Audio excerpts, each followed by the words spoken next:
ए, आज आम पढ़ा आमर जो अभ्यास प्रश्न पत्र कार्बन और यार यौगिक आम दशम श्रेणी विज्ञान चतुर्थ अध्याय तार प्रश्न उत्तर देखा अभ्यास आम बहिर ताले एक नंबर प्रश्न पिला माने आमु देइछि इथेन आणविक संकेत होउछि C2H6 आम जानिछे CH3 होउछि मिथेन C2H6 होउछि इथेन हला यार केतोटी सह संयोग्य बंध रहिछि पिला माने यार सह संयोज्य बंध माने आम देखिबा माने कार्बन कार्बन भितर केतरा बंध आउ कार्बन हाइड्रोजन भितर केतरा बंध बुझीला ताले C2H6 हमर कर देख ताले देख देख पिला माने C2H6 माने CH3 आउ CH3 हाँ कि नहीं बुझीला ताहले कार्बन आउ हाइड्रोजन देख कार्बन आउ हाइड्रोजन एटी केतरा हाइड्रोजन तीनटा एटी मध्य तीनटा हैला तीन तीन छटा कार्बन और हाइड्रोजन बंध होउची केतटा छटा एटी गोटे कार्बन अछि एटी गोटे कार्बन तांग भितर गोटे बंध होइची ताले कार्बन आउ कार्बन भितर बंध होउची गोटे तार टोटल केतरा हला 7टी ताले 7टी सहसंयोग्य बंध से माने करिसंती देख पिला माने ताले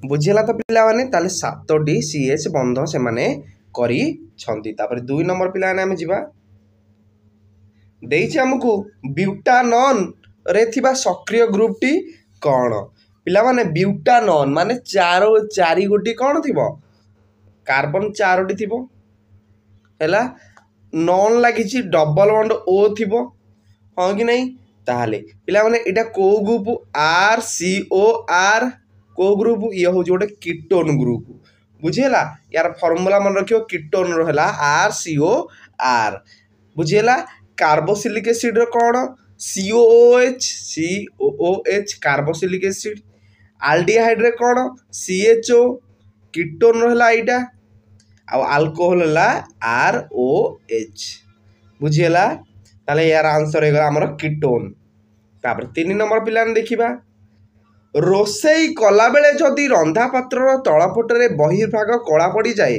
यार अर्थ कौन यार अर्थ पिला माने जालेनी संपूर्ण रूपे जलू नाही 4 नंबर बर्तमान पिला ने हम देखिबा सह संयोज्य बंधर गठन CH3Cl रो उदाहरण देई बुझाओ पिला माने CH3Cl हैला मिथाइल क्लोराइड हैला बा 1 क्लोरो मिथेनाक बोली कहबा याकु हमें ताहले ये भितर किए अच्छी ये यौगिक आमर C रहा कार्बन रहा H रहा हाइड्रोजन रहा Cl रहा क्लोरीन रहा ताले 3 गोटी मौलिक मानक नहीं ये यौगिकटी गठित होइछि बुझी होउछि कि नहीं पूरा संपूर्ण भाव बुझी व्यस्त नहीं तापर डबल आई आमर कौन ये ताले कार्बन हाइड्रोजन और क्लोरीन परमाणु पिला ने लिखिदबा पिला ने कार्बन परमाणु है 6 हाइड्रोजन परमाणु है 1 आ क्लोरीन है 17 हाँ कि नहीं मत कहल ताले कार्बन इलेक्ट्रॉन संरचना लिखिब पिला ने इलेक्ट्रॉन संरचना करि जानिबो कि कहबी ताले गोटे कर दउछि त मन को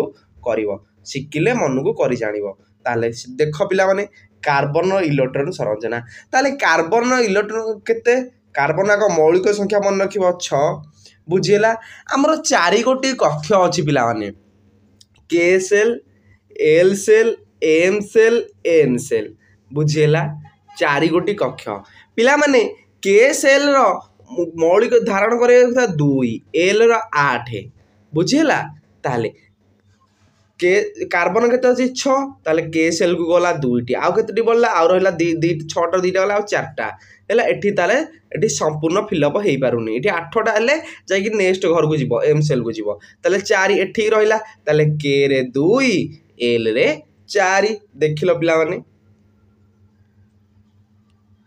बुझेला तो ताले कार्बन इलेक्ट्रॉन संरचना देखलो के रे 2 एल रे 4 अछि कि नहीं हाइड्रोजन सेमति केते 1 के रे 1 आउ जीवनी क्लोरीन ने कर हबो क्लोरीन हला 17 2 8 7 बुझेला के रे एल रे 8टा पूर्ण हो गला एम गोला 7टा बुझेला ताले पिला माने ऑक्टेट पई हमकु कार्बन ने 4टी इलेक्ट्रॉन हाइड्रोजन गोटे इलेक्ट्रॉन एवं क्लोरीन गोटीटी इलेक्ट्रॉन माने पिला माने ऑक्टेट माने कोन कहलो देखिया शेषतम घरे 8 गोटी इलेक्ट्रॉन थी ताले कहार शेषतम ग्रह 8 गोटी इलेक्ट्रॉन अच्छी ପିଲାମାନେ କାହାର ନାହିଁ ଦେଖ ଏଠି ଏମ୍ ଅଛି ଏଠି M7 ହେଲା। ତାହେଲେ ଇ କ୍ଲୋରିନ୍ର ଅକ୍ଟେଟ୍ ପାଇଁ କେତୋଟି ଇଲେକ୍ଟ୍ରନ୍ ଦରକାର ଆଉ ଗୋଟିଏ ଇଲେକ୍ଟ୍ରନ୍ ଦରକାର 7ଟି ଅଛି ଆଉ ଗୋଟେ ହେଇଗଲେ 8ଟି ହେଇଯିବ। ତାହେଲେ ହାଇଡ୍ରୋଜେନ ଯଦି ଗୋଟେ ଦେଇଦେଉଛି ତାହେଲେ ୟାର ଅକ୍ଟେଟ୍ ପୂର୍ଣ୍ଣ ହେଇଯିବ। ତାହେଲେ କାର୍ବନର 4ଟି ଇଲେକ୍ଟ୍ରନ୍ ହେଲା କୁ 3ଟି ହାଇଡ୍ରୋଜେନ ସହ ପ୍ରତ୍ୟେକ ଗୋଟିଏ ଲେଖାଏ ଏବଂ ଗୋଟିଏ କ୍ଲୋରିନ୍ ସହ ଭାଗ କରେ।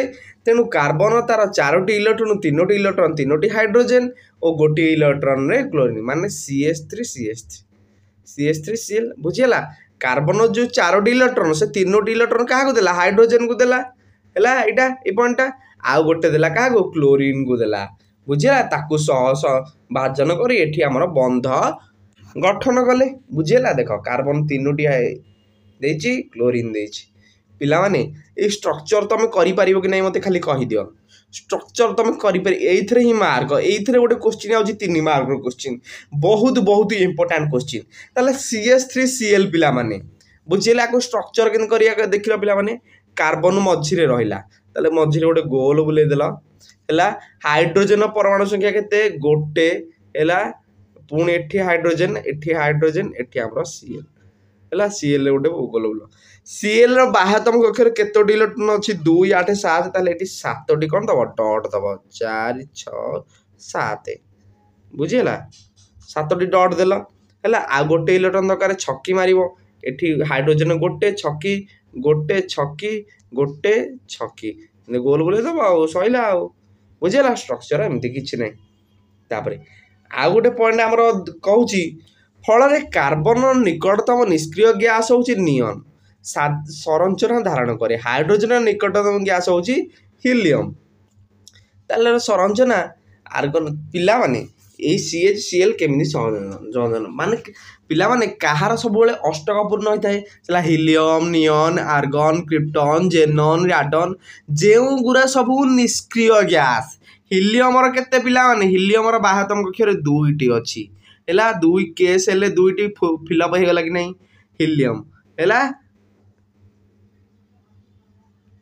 ସବୁ ହିଲିୟମ ନିଅନ ସେମିତି 10 2 8 ବାହ୍ୟତମ କକ୍ଷରେ 8ଟି ଇଲେକ୍ଟ୍ରନ୍। ଆର୍ଗନ ସେମିତି କ'ଣ 2 8 10 8 18 ବୁଝିହେଲା। ୟାର ବି ଇଏ ସେଇଟା କହିଲା ଆଉ ଆମର ଏଇ ପଏଣ୍ଟଟା ଆଉ 3 ନମ୍ବର ଆମକୁ ଦେଇଛି ତଳେ ଦିଆଯାଇଥିବା ଅଣୁଗୁଡ଼ିକର ଇଲେକ୍ଟ୍ରନ୍ ଡଟ୍ ସଂରଚନା ଚିତ୍ର ଦିଅ ଦେଇଛି ଇଥାନୋଇକ ଏସିଡ୍। ପିଲାମାନେ ଏବେ ବୁଝେଇଥିଲି ଇଲେକ୍ଟ୍ରନ୍ ଡଟ୍ ସଂରଚନାର ଚିତ୍ର ହେଲା। ତମେ ନିଜେ ନିଜେ କରିବ ଯେମିତି ବୁଝେଇଛି କାର୍ବନର ହାଇଡ୍ରୋଜେନ ଇଏ ହେଲା। ତ ମୁଁ ଏଠି କରିକି ମୁଁ ଦେଇଦେଇଛି H2S ର C3H8 ର ପ୍ରୋପେନ୍ F2 ର ସବୁତକର ଇଲେକ୍ଟ୍ରନ୍ ଡଟ୍ ସଂରଚନା ଚିତ୍ର ଅଛି। ତାପରେ 6 ନମ୍ବର ଯିବା ପିଲାମାନେ ଆମେ ହୋମୋଲୋଗ ଶ୍ରେଣୀ କ'ଣ ଉଦାହରଣ ସହ ବୁଝାଅ। ପିଲାମାନେ ଯେଉଁ ଶ୍ରେଣୀରେ ଥିବା ଜୈବ ଯୌଗିକ ଗୁଡ଼ିକର ସମାନ ସଂରଚନା ସମାନ ସକ୍ରିୟ ସମାନ ରାସାୟନିକ ଧର୍ମ ଥାଏ ସେହି ଶ୍ରେଣୀକୁ ଆମେ ହୋମୋଲୋଗ ଶ୍ରେଣୀ କୁହାଯାଏ। ପିଲାମାନେ ଆଗକୁ ଉଦାହରଣ ଦେଲେ ବୁଝିପାରିବ। ଏହି ଶ୍ରେଣୀରେ ଥିବା ପ୍ରତ୍ୟେକ ଯୌଗିକ ତାର ପୂର୍ବବର୍ତ୍ତୀ ଓ ପରବର୍ତ୍ତୀ ଯୌଗିକ ଠାରୁ CH2 ଗ୍ରୁପ ଦ୍ୱାରା ଭିନ୍ନ ହୋଇଥାଏ। ପିଲାମାନେ ଦେଖ ପିଲାମାନେ ଉଦାହରଣ CH3OH ଇଏ ଗୋଟେ ମିଥାନଲ C2H5OH CH3CH2 ହେଲା ଇତ୍ୟାଦି ଏମାନେ ସବୁ ହୋମୋଲୋଗ ଶ୍ରେଣୀ। ଦେଖ CH2 ରହିଲା ଏପଟେ CH2 ରହିଲା CH3 ହେଲା ହୋମୋଲୋଗ ଶ୍ରେଣୀ ଗୋଟେ ଇଏରେ ଯିବେ ହେଲା। ତାଙ୍କର ଯେମିତି ସଂରଚନା ହେବା କଥା ସେମିତି ସଂରଚନା ହେଇ ଚାଲିଥିବ। 7 ନମ୍ବର ଆମକୁ ଦେଲା ଯେ ଇଥାନଲ ଓ ଇଥାନୋଇକ ଏସିଡ୍ ମଧ୍ୟରେ ଭୌତିକ ଓ ରାସାୟନିକ ଧର୍ମର ପ୍ରଭେଦ ଲେଖ। ତାହେଲେ ଇଥାନଲ ଆଗ ଭୌତିକ ଧର୍ମ ଲେଖିବା ହେଲା। ଇଥାନଲ ହେଉଛି ଅମ୍ଳ କିମ୍ବା କ୍ଷାର ନୁହେଁ ଏହା ହେଉଛି ପ୍ରଶମିତ ଅଟେ। ଉଭୟ ଲିଟମସ୍ କାଗଜର କୌଣସି ରଙ୍ଗ ପରିବର୍ତ୍ତନ କରେ ନାହିଁ। ଏଇଟା ଲିଗସ୍ ନୋବିଲା ଲିଟମସ୍। ଏହାର ଅନେକ ଜୈବ ଯୌଗିକ ପାଇଁ ଏକ ଉତ୍କୃଷ୍ଟ। ଇଥାନଲ ଗଣନାଙ୍କ 156 କେଲଭିନ୍ ସ୍ଫୁଟନାଙ୍କ 351 କେଲଭିନ୍। ଥଣ୍ଡା ଜଳରେ ଅର୍ଥାତ୍ ଶୀତ ଋତୁରେ ଏହା ଘନୀଭୂତ ଏହା ହୁଏ ନାହିଁ ହେଲା। ଇଥାନଲ ସ୍ୱାଦ ପୋଡ଼ିଗଲା ଭଳି ଲାଗେ ଏହା ତୀବ୍ର ଗନ୍ଧଯୁକ୍ତ ନୁହେଁ। ସେମିତି ଇଥାନୋଇକ ଏସିଡ୍ର ଭୌତିକ ଧର୍ମ ଲେଖିବା। ଇଥାନୋଇକ ଏସିଡ୍ ନୀଳ ଲିଟମସ୍କୁ ନାଲି କରିଥାଏ ଅର୍ଥାତ୍ ଏହା ହେଉଛି ଏକ ଅମ୍ଳୀୟ। ଏହା ଉତ୍ତମ ଦ୍ରାବକ ନୁହେଁ ଇଥାନୋଇକ୍ ଏସିଡର ଗଳନାଙ୍କ 290, ସ୍ଫୁଟନାଙ୍କ 391 କେଲଭିନ୍। ଥଣ୍ଡା ବାୟୁରେ ଏହା ଘନୀଭୂତ ହୁଏ। ପିଲାମାନେ ଏଇଟା ଲଙ୍ଗ କ୍ୱେଶ୍ଚିନ୍ ଭୌତିକ ଧର୍ମ ସରିଲା। ରାସାୟନିକ ଧର୍ମ ଲେଖିବ। ଇଥାନଲ ସୋଡିୟମ ସହିତ ପ୍ରକ୍ରିୟା କରି ହାଇଡ୍ରୋଜେନ ଗ୍ୟାସ ନିର୍ଗତ କରେ। ଦେଖ ଏ ସୋଡିୟମ ଇଏ ହେଉଛି ଇଥାନଲ ହେଲା। ଇଥାନଲ ସେ ଆଲଡିହାଇଡ୍ ତିଆରି କଲା ଏବଂ ସୋଡିୟମ ଏବଂ ହାଇଡ୍ରୋଜେନ ଗ୍ୟାସ ଏପଟୁ ବାହାରିଗଲା। ବୁଝିଲା? ଏଇ ରିଆକ୍ସନ ଗୁଡ଼ା ତମେ ମନେ ରଖିବ ହେଲା, କାରଣ ଏଇଟା ତମକୁ ବୁଝିବାକୁ ତମକୁ +2 ରେ ପଢିଲା ବେଳେ ଯାଇକି ବୁଝିପାରିବ। କିଛି ନାହିଁ, ରିଆକ୍ସନ ଦ୍ୱାରା ବୁଝିପାରିବେ। ଏମିତି କ'ଣ ବୁଝିପାରିବେନି? ବୁଝିପାରିବ ହେଲା। ସୋଡିୟମ ସହିତ ଆମର ପ୍ରତିକ୍ରିୟା ଦେଉଛି। ସୋଡିୟମ ଆଉ ଇଥାନଲ ପ୍ରତିକ୍ରିୟା କଲେ ହେଲା, ଆଲକୋହଲକୁ ସୋଡିୟମ ପ୍ରତିକ୍ରିୟା କଲେ ଆମର କ'ଣ ଆଲଡିହାଇଡ୍ ତିଆରି ହୁଏ। ତା ସହିତ ହାଇଡ୍ରୋଜେନ ଗ୍ୟାସ ନିର୍ଗତ ହୁଏ। ଆଲଡିହାଇଡ୍ର ପ୍ରଡକ୍ଟ ସେମିତି ଏସବୁ ଦେଇଛି, ତାକୁ ପଢ଼ିବ ହେଲା। ଇଥାନଲ ସୋଡିୟମ କାର୍ବୋନେଟ୍ ବା ସୋଡିୟମ ବାଇକାର୍ବୋନେଟ୍ ସହ ପ୍ରତିକ୍ରିୟା କରେ ନାହିଁ। ସେମିତି ଇଥାନୋଇକ୍ ଏସିଡ୍ ବୁଝିହେଲା। ଇଥାନୋଇକ୍ ଏସିଡ୍ ଲବଣ ଓ ଜଳ ସୃଷ୍ଟି କଲା। ବୁଝିହେଲା? ତାକୁ ଲେଖିବ। ତାପରେ 8 ନମ୍ବର ପ୍ରଶ୍ନ ଆମକୁ ଦେଲା ଯେ ଜଳରେ ସାବୁନ ମିଶାଇଲେ ମିଶେଲ କାହିଁକି ସୃଷ୍ଟି ହୁଏ ବୁଝାଅ। ଅନ୍ୟ ଦ୍ରାବକ ଯଥା ଇଥାନଲରେ ମଧ୍ୟ ମିଶେଲ ସୃଷ୍ଟି ହବ କି? ପିଲାମାନେ ସାବୁନର ଅଣୁଗୁଡ଼ିକ ହେଉଛି ଦୀର୍ଘ ଶୃଙ୍ଖଳା ବିଶିଷ୍ଟ କାର୍ବୋସିଲିକ୍ ଏସିଡର ସୋଡିୟମ କିମ୍ବା ପଟାସିୟମର ଲବଣ ହେଲା। ସାବୁନ ଅଣୁର ଆୟନିକ ପ୍ରାନ୍ତଟି ଜଳରେ ଦ୍ରବୀଭୂତ ହେଉଥିବା ବେଳେ କାର୍ବନ ଶୃଙ୍ଖଳଟି ତେଲରେ ଦ୍ରବୀଭୂତ ହୁଏ ହେଲା। ତଦନୁଯାୟୀ ସାବୁନ ଅଣୁଗୁଡ଼ିକ ଏକ ସଂରଚନା ସୃଷ୍ଟି କରନ୍ତି, ଏହାକୁ ମିଶେଲ କୁହାଯାଏ। ଏହି ଅଣୁର ଗୋଟିଏ ପ୍ରାନ୍ତର ତେଲର ଛୋଟ ବିନ୍ଦୁ ଆଡ଼କୁ ରହୁଥିବା ବେଳେ ଆୟନିକ ପ୍ରାନ୍ତଟି ବାହାରକୁ ମୁହଁ କରିଥାଏ। ଏହା ଜଳରେ ଏକ ଅପଦ୍ରବ ସୃଷ୍ଟି କରେ, କିନ୍ତୁ ସାବୁନ ଇଥାନଲରେ ଦ୍ରବଣୀୟ, ତେଣୁ ମିଶେଲ ସୃଷ୍ଟି ହୁଏ ନାହିଁ। ତାପରେ 9 ନମ୍ବର ପିଲାମାନେ କାର୍ବନ ଏବଂ ଏହାର ଯୌଗିକକୁ ଅଧିକାଂଶ ପ୍ରୟୋଗରେ ଇନ୍ଧନ ରୂପେ ବ୍ୟବହାର କରାଯାଏ କାହିଁକି? ପିଲାମାନେ କାର୍ବନ ଯେକୌଣସି ରୂପ ଅକ୍ସିଜେନରେ ଜଳିଲେ କାର୍ବନ ଡାଇଅକ୍ସାଇଡ୍ ସୃଷ୍ଟି ହେବା ସହିତ ତାପ ଆଉ ଆଲୋକ ମଧ୍ୟ ଉତ୍ପନ୍ନ ହୋଇଥାଏ। ଅଧିକାଂଶ କାର୍ବନ ଯୌଗିକ ମଧ୍ୟ ଦହନ ପ୍ରତିକ୍ରିୟାରେ ବହୁ ପରିମାଣ ତାପ ଶକ୍ତି ଓ ଆଲୋକ ଶକ୍ତି ସୃଷ୍ଟି କରିଥାନ୍ତି। ଏକକ ବସ୍ତୁ ବିଶିଷ୍ଟ କାର୍ବନ ଯୌଗିକରୁ ଅନେକ ତୁଳନାରେ ଅଧିକ ଶକ୍ତି ମିଳେ। ଏରା ପିଲାମାନେ ବହିରେ ପଢ଼ିଛେ, ଆମର ବହିରୁ ଲେଖିବ। ସେମିତି 10 ନମ୍ବର କ୍ୱେଶ୍ଚିନ୍ ଦେଇଛି ଖର ଜଳ ସହିତ ସାବୁନ କିପରି ପ୍ରତିକ୍ରିୟା କରେ ହେଲା, ତାକୁ ରିଆକ୍ସନ ଦେଇଛି ଏଠି। 11 ନମ୍ବର ଦେଇଛି ସେମିତି ସାବୁନ ଲାଲ ଏବଂ ନୀଳ ଲିଟମସ୍ କାଗଜରେ ପରୀକ୍ଷା କଲେ କି ପରିବର୍ତ୍ତନ ଯିଏ? ସାବୁନ ହେଉଛି ଆମର କ୍ଷାରୀୟ, ତେଣୁ ଲାଲ ଲିଟମସ୍କୁ ନୀଳ କରେ ଏବଂ ନୀଳ ଲିଟମସ୍ର କୌଣସି ପରିବର୍ତ୍ତନ ହୁଏ ନାହିଁ। ତାପରେ 12 ନମ୍ବର ହାଇଡ୍ରୋଜେନୀକରଣ କ'ଣ? ଶିଳ୍ପରେ ଏହାର ପ୍ରୟୋଗ କ'ଣ? ପିଲାମାନେ ଉତ୍ପରକ ଉପସ୍ଥିତିରେ ଅପୃତର ହାଇଡ୍ରୋକାର୍ବନ ସହ ହାଇଡ୍ରୋଜେନ ଯୋଗକୁ ହାଇଡ୍ରୋଜେନୀକରଣ କୁହନ୍ତି। ଶିଳ୍ପରେ ପ୍ରୟୋଗ ତାର ବନସ୍ପତି ତେଲ ଗୁଡ଼ିକରେ ସାଧାରଣତଃ ଅପୃତ କାର୍ବନ ଶୃଙ୍ଖଳ ନିକେଲ ଉତ୍ପ୍ରେରକ ଉପସ୍ଥିତିରେ ହାଇଡ୍ରୋଜେନୀକରଣ କରାଯାଇ ପୃକ୍ତ କାର୍ବନ ଚେନ୍ ଗଠନ କରେ, ଯାହାକି ପଶୁ ଚର୍ବି ବା ଘିଅ ଅଟେ। ତେଣୁ କଳକାରଖାନାରେ ହାଇଡ୍ରୋଜେନୀକରଣ ପଦ୍ଧତିରେ ବନସ୍ପତି ତେଲ ବା ଘିଅ ପ୍ରସ୍ତୁତ କରାଯାଏ। ତାହେଲେ ସର୍ଟ କ୍ୱେଶ୍ଚିନ୍ ପଢ଼ିପାରିବେ କେମିତି କଳକାରଖାନାରେ ବନସ୍ପତି ତେଲ ବା ଘିଅ ପ୍ରସ୍ତୁତ କରାଯାଏ, ସେ ହେଲା ହାଇଡ୍ରୋଜେନୀକରଣ ଉପାୟରେ।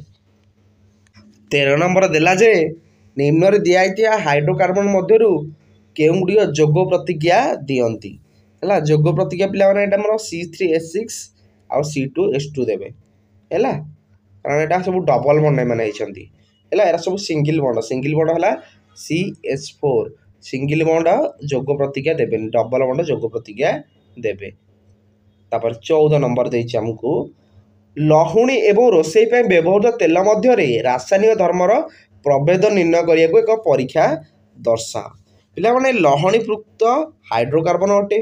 ବ୍ରୋମିନ ଲହୁଣୀରେ ମିଶାଇଲେ ବ୍ରୋମିନର ବାଦାମୀ ରଙ୍ଗରେ କୌଣସି ପରିବର୍ତ୍ତନ ହୁଏ ନାହିଁ, କାରଣ ବ୍ରୋମିନ ପୃକ୍ତ ହାଇଡ୍ରୋକାର୍ବନ ସହ ପ୍ରତିକ୍ରିୟା କରେ ନାହିଁ, କିନ୍ତୁ ରୋଷେଇ ପାଇଁ ବ୍ୟବହୃତ ତେଲ ଅପୃତ ହାଇଡ୍ରୋକାର୍ବନ ଅଟେ।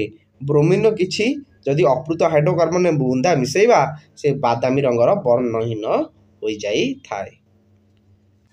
15 ନମ୍ବର ପିଲାମାନେ ଆମକୁ ଦେଲା ସାବୁନ କିପରି ସଫା କରେ ବୁଝାଅ। ପିଲାମାନେ ସାବୁନ ଅଣୁ ଥିବା ଦୁଇଟି ପ୍ରାନ୍ତ ଧର୍ମ ଭିନ୍ନ। ଗୋଟିଏ ହେଉଛି ଜଳାସକ୍ତ, ଅନ୍ୟ ପ୍ରାନ୍ତଟି ଜଳାନ୍ତକୀ ହେଲା। ଜଳାସକ୍ତ ମାନେ ହାଇଡ୍ରୋଫୋବିକ୍, ମାନେ ଜଳକୁ ଘୃଣା କରେ, ଆଉ ଗୋଟେ ଜଳାନ୍ତକୀ ମାନେ ହାଇଡ୍ରୋଫିଲିକ୍, ପିଲାମାନେ ଜଳକୁ ଭଲ ପାଏ ହେଲା। ଜଳଶକ୍ତ ପ୍ରାନ୍ତଟିରେ ଜଳରେ ଦ୍ରବୀଭୂତ ହୋଇଥିବା ଜଳାତଙ୍କି ପ୍ରାନ୍ତଟି ହାଇଡ୍ରୋକାର୍ବନରେ ଦ୍ରବୀଭୂତ ହୋଇଥାଏ ହେଲା। ଗୋଟେ ସାବୁନ ଚିତ୍ର ଦେଇଛି ଜଳଶକ୍ତ ପ୍ରାନ୍ତ, ଏପଟେ କହୁଛି ଜଳାତଙ୍କି ପ୍ରାନ୍ତ। ନା କିଛି ନାହିଁ। ଜଳର ପୃଷ୍ଠରେ ସାବୁନରେ ରହିଲେ ଜଳାନ୍ତକି ଲାଞ୍ଜ ଜଳରେ ଦ୍ରବୀଭୂତ ହେବ ନାହିଁ ଏବଂ ସାବୁନଟିର ଆୟନିକ ପ୍ରାନ୍ତ ସହ ଜଳରେ ଏବଂ ହାଇଡ୍ରୋକାର୍ବନ ଲାଞ୍ଜ ଜଳ ବାହାରକୁ ବାହାରି ଆସି ଜଳପୃଷ୍ଠ ନିକଟରେ ଶ୍ରେଣୀଭେଦ ଭାବେ ସଜାଇ ରହିବ। ଜଳ ଭିତରେ ଥିବା ଅଣୁଗୁଡ଼ିକ ଏକ ଅନନ୍ୟ ଅଭିବିନ୍ୟାସ ରହିଛି ଯାହା ହାଇଡ୍ରୋକାର୍ବନ ଅଂଶଗୁଡ଼ିକ ଠାରୁ ଜଳଠାରୁ ଅଲଗା ରଖେ ପିଲାମାନେ ହେଲା।